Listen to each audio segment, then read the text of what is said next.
Əvvəlki videoda ilk pulumu necə qazandığımı və bu pulu trade-də istifadə edəcəyimi dedim. Lakin trade risklidir.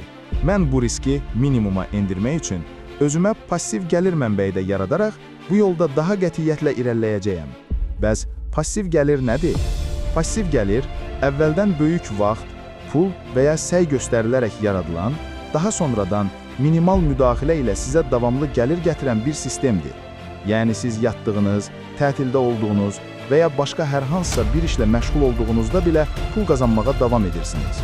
Misal olaraq, səhmlər hər hansısa şirkətin kiçik bir payını almaq deməkdir.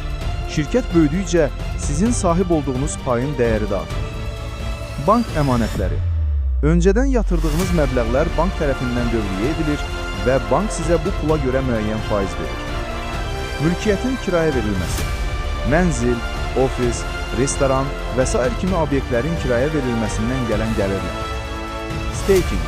Bəzi kriptovalutalar bazarda satışın az olması üçün sizə həmin kriptovalutanı müəyyən müddət kilidləməyə görə faiz verir. Banklardan faizi yüksək ola bilər, amma kriptovalutanın dəyər itirməsinə görə ziyana gedə bilərsiniz. Və ya tam əksi ola bilər. Bunlardan əlavə, yatırımsız passiv gəlir modelləri də mövcuddur. Rəqəmsal məhsullar, e-kitablar, onlayn kurslar, stok şəkilləri və ya proqram təminatı kimi bir dəfə yaradılan və sonsuz sayda satıla bilən məhsullar. Lisenziyalaşdırma, musiqi, sənət əsəri və ya patentləşdirilmiş ixtiranın istifadəsi üçün ödəniş almaq. Avtomatlaşdırılmış onlayn biznes. Minimal müdaxilə tələb edən dropshipping və ya reklam gəliri gətirən veb saytlar hazırlamaq. Bu aktivləri yaratdıqdan sonra tanıtmaq üçün sosial şəbəkələrdə SMM bacarıqlarınız olmasa, reklamlara böyük məbləğlər xərcləməli olacaqsınız.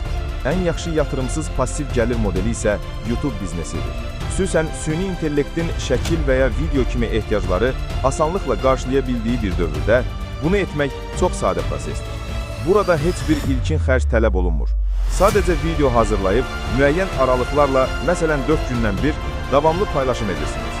Və mən də bu imkanlardan faydalanmaq üçün özümə süni intellektlə hazırlanmış mahnı kanalı hazırladım və gün aşırı paylaşım edərək kanalın pul qazanmağını açmağa çalışıram. Gələn videoların birində isə sərhədləri daha da zorlayaraq sıfır sərmayə ilə avtomatlaşdırılmış başqa bir kanal açacağam.